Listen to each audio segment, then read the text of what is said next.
Hello everyone, so from today we are going to resume our daily MCQ for practice videos और आज का video 17th video होगा।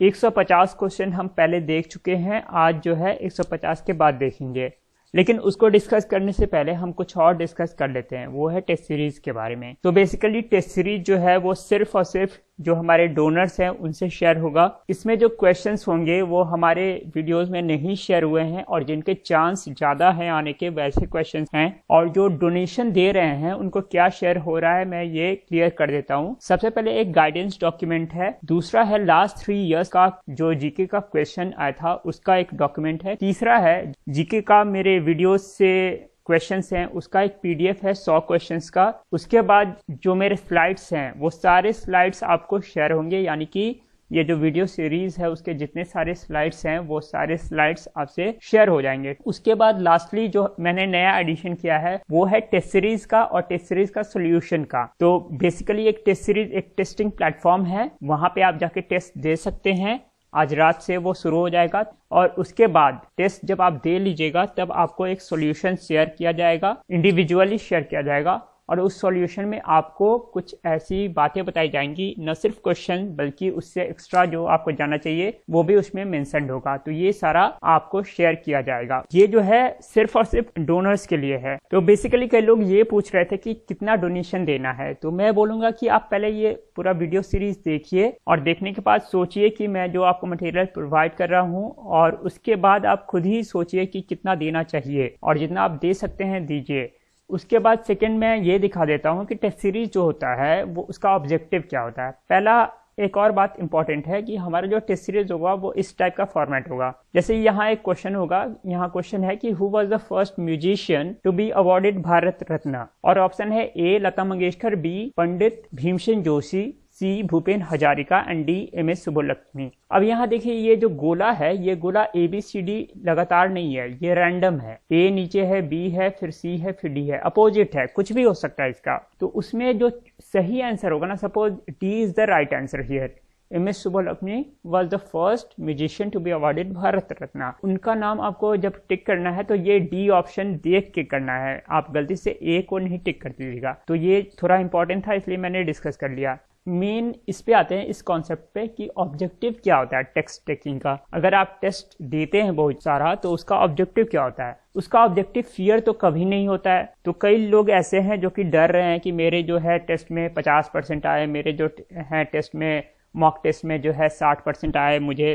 तो basically fear पैदा करने के लिए टेस्ट अगर आप दे रहे हैं तो वैसा टेस्ट देने से कुछ फायदा नहीं है, उससे आपको फायदा नहीं होगा, घाटा हो जाएगा, वो ऑब्जेक्टिव नहीं होता है। दूसरा मार्क्स, कोई अगर ये कहता है कि मेरे 50 आए या कोई ये कहता है कि मेरे 95 आए, उससे कोई मैटर नहीं है, क्योंकि अगर आप 95 आ गए तब भी ये 100% गारंटीड नहीं है कि आप एग्जाम में सक्सेसफुल होइएगा। अगर आपके 50 आए हैं तब भी ये 100% गारंटीड नहीं है कि आप फेल हो जाइएगा। तो मार्क्स मैटर नहीं करता है। तो मैटर क्या करता है? लर्निंग मैटर करता है। तो लर्निंग किस चीज का? 2 चीज का। Learning to avoid mistakes. अब मिस्टेक्स क्या होते हैं? कभी कभी होता है क्वेश्चन में नॉट लिखा रहता है, विच of the following is not correct, और उसमें हम नॉट को ठीक से पढ़ते नहीं है और हम करेक्ट वाला को मार देते हैं, उल्टा मार देते हैं। तो बेसिकली क्वेश्चन को अच्छे से पढ़ना जो होता है ना, वो पहला लर्निंग होता है। दूसरा क्या होता है, जो आपके ऑप्शंस दिए जाते हैं उसको जब आप गोला करते हैं तो कई बार हड़बड़ी में हम क्या करते हैं, 100 जब आप ऑप्शन को टिक कीजिएगा ना तो 1-2 बार गड़बड़ी में बी का सी का डी हो जाता है। सबसे होता है कि हम बिना पढ़े आंसर कर देते हैं, तो वैसा नहीं होना चाहिए। मान लीजिए आप तुक्का ही मार रहे हैं तो उसको पढ़ के कीजिए, बस यही बात है। दूसरा है लर्न सम रेलेवेंट इंफॉर्मेशन। जब भी आप टेस्ट देते हैं तो आपको जैसे 40 रेलेवेंट इंफॉर्मेशन पता चलेंगे जो इसके प्रोबेबिलिटी ज्यादा है आने की एग्जाम में, ठीक है, वैसे फैक्ट्स पता चलेंगे। तो वो तो आप 40 नया बात जान गए ना, एग्जाम देने से पहले आप 40 बात नहीं जानते थे, एग्जाम देने के बाद 40 बात जान गए तो उससे फायदा हुआ ना आपको। उसके बाद कॉन्फिडेंस बिल्डिंग एक्सरसाइज होना चाहिए, इससे आपका कॉन्फिडेंस बूस्टअप होना चाहिए कि हाँ जो मैंने पढ़ा है वो मैंने अच्छे से अटेम्प्ट किया है। और लास्टली क्या होता है ना, रिटेंटिविटी। ये सबसे डिफिकल्ट होता है और ये कोई नहीं करता है। रिटेंटिविटी क्या होता है, आप n नंबर ऑफ टेस्ट अगर दे रहे हैं, बहुत सारे क्वेश्चंस बना रहे हैं, लेकिन उसको आके एनालाइज नहीं कर रहे हैं, उसका सॉल्यूशन नहीं देख रहे हैं, तो कोई फायदा नहीं है। आपने जो टेस्ट दिया है वो एक एक क्वेश्चन आपको याद होना चाहिए, ताकि अगले बार वो ऐसा ही क्वेश्चन आए तो वो गलत ना हो। So this is the main motive, और इसी को फोकस करते हुए हमने जो टेस्ट सीरीज बनाया है, वो टेस्ट सीरीज के बाद आपको एक डॉक्यूमेंट शेयर होगा ऐसा, सॉल्यूशन टेस्ट 1। उसमें क्या होगा ना, जैसे पहला क्वेश्चन आपको दिख गया, पहला क्वेश्चन यही है, द विनर ऑफ 2020 महिला शक्ति पुरस्कार भावना कांत इज अ, ऑप्शन दिया हुआ है वुमेन फाइटर पायलट। तो ये सही है, इसको बोल्ड किया हुआ है, यानी कि ये आंसर इसका सही है, ये वुमेन फाइटर पायलट है। उसके बाद मैंने क्या दिया है, उसके बाद मैंने दिया है थिंग्स टू नो, और आपको क्या जानना चाहिए। तो उसमें मैंने लिखा हुआ है कि 3 लोगों को ये पुरस्कार मिला है। तो मैंने भावना कांत से पूछा है, हो सकता है आपसे अवनी चतुर्वेदी के बारे में पूछ दे। उसके बाद नारी शक्ति पुरस्कार के बारे में पूछ दे कि नारी शक्ति पुरस्कार होता क्या है, कब दिया जाता है, किसके द्वारा दिया जाता है। और रिटेंटिविटी को बढ़ाने के लिए जो है मैंने फोटोग्राफ्स भी डाले हैं। तो इसी तरह का आपको सोल्यूशन डॉक्यूमेंट शेयर होगा। उसके बाद मैं फिर से दोहरा देता हूँ कि ये सिर्फ डोनर्स के लिए है। अगर आपको डोनेट करना है तो मैंने लिंक प्रोवाइड किया हुआ है, लिंक में भी ये नंबर दिया हुआ है, और यहाँ से भी आप नंबर देख सकते हैं। इस पे आप डोनेट कर सकते हैं, कितना करना है, जितना आपको सही लगता है इस सब के लिए उतना कर दीजिए, कोई बात नहीं है। डोनेट कैसे करना है, जीपे पे, अगर पेटीएम पे करना है तो मुझे व्हाट्सएप कीजिए, मैं पेटीएम नंबर बताऊंगा।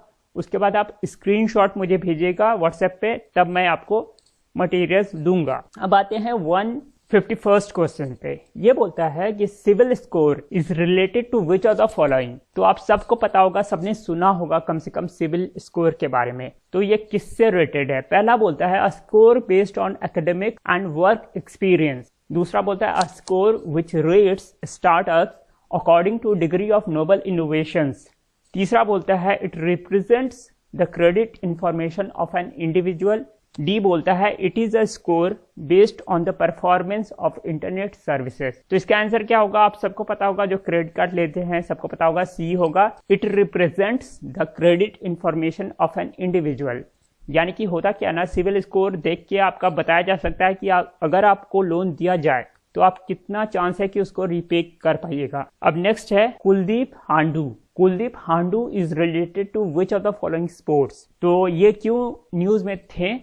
पहला है कि इनको फिट इंडिया का एम्बेसडर बनाया गया है इस साल का, मतलब इस साल, पिछले साल किसी और को बनाया गया था, इस साल जो है कुलदीप हांडू को फिट इंडिया का एम्बेसडर बनाया गया है। दूसरा है कि इनको द्रोणाचार्य अवार्ड भी मिला है, ये भी बहुत ज्यादा इंपॉर्टेंट है। और यहाँ पे क्वेश्चन ये है कि ये कौन से स्पोर्ट्स से रिलेटेड है। पहला बोलता है शॉटपुट, देन रेसलिंग, सी बोलता है वुशु, डी बोलता है बॉक्सिंग। तो इसमें आंसर क्या होगा? वुशु होगा। और वुशु क्या होता है? एक तरह का जूडो टाइप का होता है, बॉक्सिंग जूडो मिला के जो होता है वो वुशु होता है। उसके बाद है 53, वो क्या बोल रहा है, what do you mean by a unicorn startup. Unicorn startup क्या होता है? ये टर्म बार बार यूज होता है, अभी से नहीं, बहुत पहले से यूज हो रहा है। तो ये होता क्या है? पहला बोलता है startup with a current valuation of $1 billion और मोर। बी बोलता है startup in which a single angel investor has invested। C बोलता है startup which is listed in Fortune 500 under 5 years। और D बोलता है a startup which has business spanning more than 2 continents। तो इसमें क्या आंसर होगा? A आंसर हो जाएगा। लेकिन यहाँ पे और भी समझेंगे कुछ कॉन्सेप्ट। तो एंजल इन्वेस्टर क्या होता है? तो सपोज आपको एक कंपनी खोलनी है या स्टार्टअप खोलनी है, तो एंजल इन्वेस्टर वो होता है ना जो आपको बल्क में स्टार्टिंग में पैसा लगाता है आपकी कंपनी में या आपके आइडिया में, उसको एंजल इन्वेस्टर बोलते हैं। और कैसे इन्वेस्टर्स होते हैं? और होते हैं वेंचर कैपिटलिस्ट। वो क्या होते हैं? आपके पास कोई कॉन्सेप्ट है, आइडिया है, आप जाके उनको डेमोन्स्ट्रेट कीजिएगा, उनको अच्छा लगेगा तो वो थोड़ा सा आप में इन्वेस्ट करेंगे। लेकिन इन्वेस्ट करने के समय जो बोर्ड मेंबर्स होते हैं आपके कंपनी के, उसमें थोड़ा पार्टनरशिप मांगते हैं। यानी कि कंपनी के डिसीजंस जो होंगे, शेयर तो उनके पास होगा ही, और डिसीजंस जो होंगे उनमें भी उनका रोल होगा। सी बोलता है startup which is listed in Fortune 500। तो Fortune 500 भी इंपॉर्टेंट है। क्यों इंपॉर्टेंट है? इसमें जो कंपनियां आती है ना, जैसे Fortune 100 में, उस पे क्वेश्चंस आ सकते हैं कि कौन सी बैंक है जो कि Fortune 100 में है, या फिर कौन सा कंपनी है इंडिया का जो कि Fortune रैंकिंग में बेस्ट है। ऐसे क्वेश्चंस आ सकते हैं। अब 54th बोलता है YUVIKA scheme has been launched by. तो युविका एक स्कीम है, बहुत इंपॉर्टेंट हो जाता है आपके लिए। तो ये किसके द्वारा लॉन्च किया गया है? पहला बोलता है एजुकेशन मिनिस्ट्री, दूसरा बोलता है नीति आयोग, तीसरा बोलता है मिनिस्ट्री ऑफ यूथ अफेयर्स, और चौथा बोलता है इसरो। सो युविका जैसा नाम से है कि यूथ से रिलेटेड है, यानी कि कुछ अवेयरनेस यूथ उस टाइप का लग रहा है, इसीलिए एजुकेशन मिनिस्ट्री भी हो सकता है, नीति आयोग शायद हो सकता है। नीति आयोग का क्या मिशन है? Atal innovation mission. Ministry of youth affair भी हो सकता है जिसका फिट इंडिया मिशन है। तो इसका लेकिन आंसर जो होगा ना वो होगा इसरो, यानी कि इसरो ने युविका स्कीम लॉन्च किया हुआ है अवेयरनेस बढ़ाने के लिए यूथ में। उसके बाद है 155, ये भी इंपॉर्टेंट है। Jal Jeevan mission has been launched with the objective of. अब जल शक्ति मिनिस्ट्री जो है उसका ये मिशन है जल जीवन मिशन। इसका ऑब्जेक्टिव क्या है?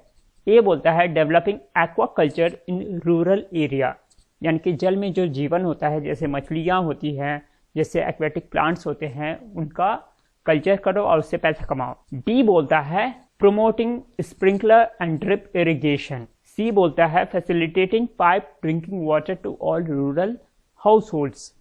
डी बोलता है promoting rooftop water harvesting in water deficit areas. तो इसका जो आंसर होगा सी होगा, यानी कि facilitating pipe drinking water to all rural households, और शायद ये 2024 तक कंप्लीट करना है, ये भी इंपॉर्टेंट है।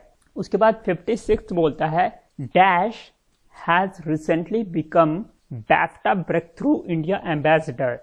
ऑप्शन बोलता है देव पटेल। देव पटेल कौन है?